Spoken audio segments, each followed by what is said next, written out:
Welcome back to Saman classes. बच्चों अभी अभी आप लोगों ने डाउट सेशन देखा होगा सर्कल चैप्टर का, जो कि आपके लिए बहुत ही इंपॉर्टेंट चल रहा है, जिसके अंदर मैं अलग अलग प्रकार के डाउट्स दे रहा हूं।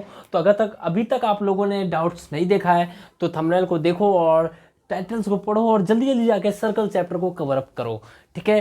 क्योंकि बात ऐसी है कि हम जितने भी क्वेश्चंस दे रहे हैं वो बहुत ही इंपॉर्टेंट हैं, जो कि सीबीएसई ने कभी ना कभी दे रखा है या फिर बहुत ज़्यादा इंपॉर्टेंट चैप्टर से लिया गया है। तो बात कुछ ऐसी है कि अभी हम आने वाले हैं सीधे डाउट सेशन पे और शुरू करते हैं बिना टाइम वेस्ट के डाउट्स को। जैसा कि आप देख पा रहे होगे, इस ट्राइंगल के अंदर में एक छुपा हुआ है छोटा सा सर्कल, जो कि टच कर रहा है P Q and R point पे। ये ट्राइंगल का नाम है एबीसी। इस क्वेश्चन के अंदर यही कहा होगा और देखते हैं कि कहा है। इफ ए बी की वैल्यू जो है, बोले तो ए से लेके बी तक की जो वैल्यू है वो है आपकी कितनी, 10 सेंटीमीटर। ए से लेके आर बोले तो ये जो है आपका वो है 7 सेंटीमीटर, यहां से लेके यहां तक का। सी से लेके आर, ये जो सी से लेके आर है वो है आपका 5 सेंटीमीटर। तो आपको वैल्यू बतानी है बी से लेके सी तक की। किसकी वैल्यू बतानी है? बी से सी तक की। अच्छा, फाइंड करना है ना। आप जानते होगे, क्या जानते होगे? देखो मैं लिख देता हूं, आप अपने आप जान जाओगे। ए से लेके पी इक्वल होगा ए से लेके आर तक के, एंड बी से लेके पी, क्या है ये? पी।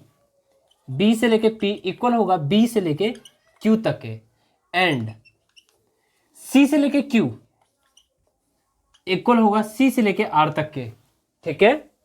क्यू इक्वल होगा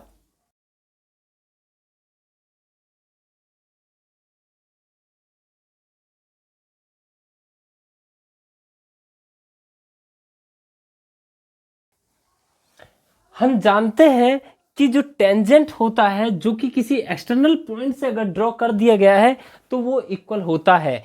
इस हिसाब से अगर मैं आपसे कहता हूं ए पी इक्वल हो जाएगा ए आर के, जो कि है 7 सेंटीमीटर, तो ये भी आपका आ जाएगा 7 सेंटीमीटर। यस और नो? देखो ए पी इक्वल आ गया किसके? ए आर के।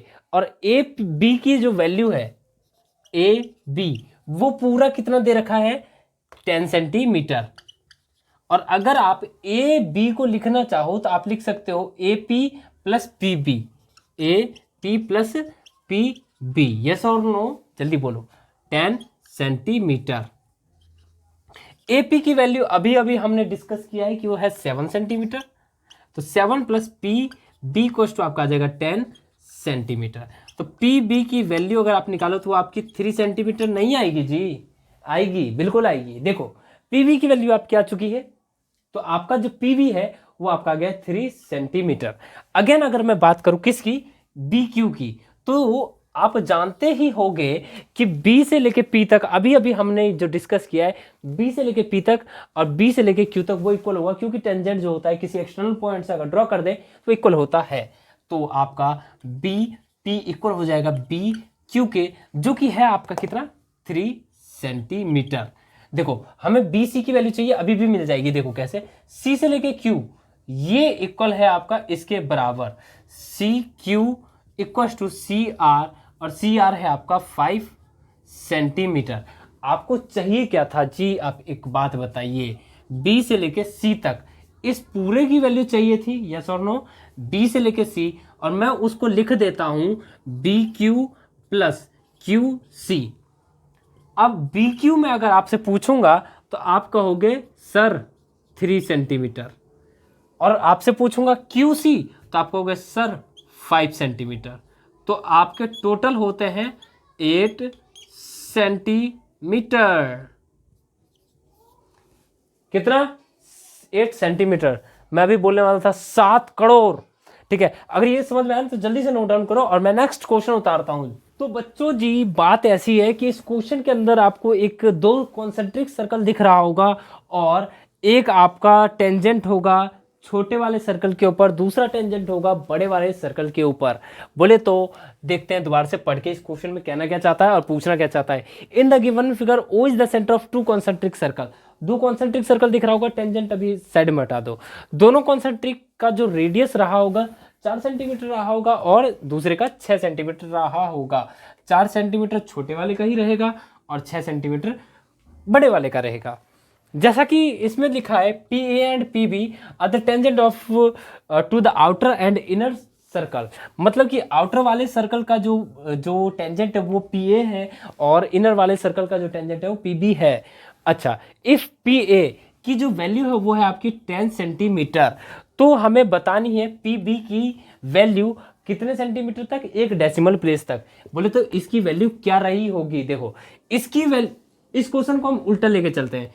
इसकी वैल्यू निकालने के लिए हमें अगर ये और ये पता होता तो हम इसकी वैल्यू आसानी से निकाल सकते हैं, लेकिन इसे पता होने के लिए हमारे पास इन दोनों चीज का पता होना जरूरी है, जो कि है भी। ठीक है, तो अगर मैं कहता हूं वी नो दैट क्या tangent and radius of a circle are perpendicular to each other, हम जानते ही हैं कि जो सर्कल का जो टेंजेंट होता है और रेडियस होता है वो एक दूसरे के ऊपर परपेंडिकुलर होते हैं। अगर मैं ये कहता हूं आपसे, क्या कहता हूं कि ये होते हैं, तो आप कहोगे होते ही हैं और क्या, कौन सी बड़ी बात है। तो इस हिसाब से ओ ए परपेंडिकुलर हो जाएगा ए पी के एंड ओ बी परपेंडिकुलर हो जाएगा किसके, बी पी पी के, है ना। अच्छा, इस हिसाब से क्या हो जाएगा, सो ओ ए पी इज अ, नहीं, O A P and O B P are right angle triangle. ठीक है, तो इस हिसाब से O A P and O B P जो है राइट एंगल ट्राइंगल हो जाएगा। तो इस हिसाब से अगर मैं बात करूं इन ट्राइंगल किसके, ओ ए पी के, क्या कहूंगा, देखो यहां पे ये 90 का एंगल बना रहा है, मतलब कि ये हाइपोटेनिस का काम करेगा ओपी, है ना। तो ओपी का स्क्वायर बाय पाइथागोरस थ्योरम आप लिख लेना, ओपी का, सॉरी क्या कहता हूं और लिखता क्या हूं मैं, ओ पी का स्क्वायर इक्वल्स टू ओ ए का स्क्वायर प्लस ए पी का स्क्वायर। होगा कि नहीं होगा, होगा, जैसी बात है। ओ पी का स्क्वायर की वैल्यू निकालनी है, ओ ए है आपका क्या 6, उसका स्क्वायर प्लस ए पी आपका है 10, उसका स्क्वायर, 6 का स्क्वायर हो जाता है 36 और 10 का स्क्वायर हो जाएगा 136, जो कि आपका ओ पी का स्क्वायर रहा। ठीक है, अगर मैं रूट निकालूं तो हमें अभी कोई मतलब नहीं है, तो अभी हम छोड़ देते हैं ओपी की वैल्यू। ठीक है, अब हम बात करते हैं किस चीज की, ओ बी हमें निकालनी है अब बीपी की वैल्यू, है ना।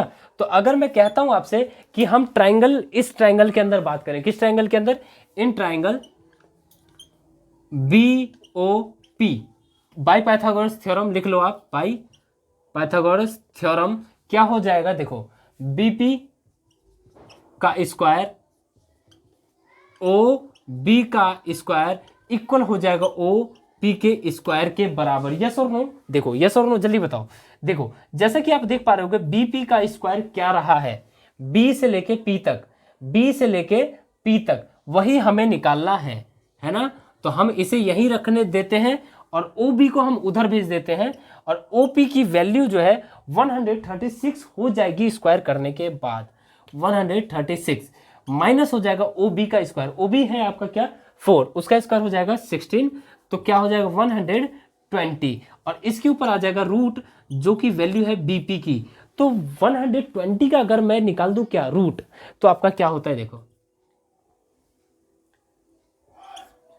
2 इंटू सबसे पहले 4 3 जा होता है 12, हो जाएगा 10। ठीक है, तो सीधे सीधे आपको दिख रहा होगा कि 2 बाहर आ जाएगा और बच जाएगा 30, जिसका कोई फैक्टर होता नहीं है। और अब आपको वैल्यू बतानी है कि 30 जो कि रूट में है उसकी वैल्यू क्या रहेगी, और इसका आपका आंसर क्या आएगा। कमेंट करके जरूर बताएं मेरे को, मैं आपके इस आंसर का इंतजार करूंगा। और अगर यहां तक अगर आप लोगों को समझ में आ गया है तो वीडियो को लाइक और चैनल को सब्सक्राइब कर लो, ताकि ऐसे ही इंफॉर्मेटिव क्वेश्चनों को मेरे साथ में मिलके आप तैयारी कर सको और प्रिपरेशन को बूस्ट कर सको, ताकि आपके जो मार्क्स हैं वो अच्छे तक पहुंच सके। चलिए, अगर पसंद आया हो तो लाइक करना बिल्कुल मत भूलना। मिलते हैं फिर अगले वीडियो में, तब तक के लिए bye bye, tata, take care, okay, bye bye.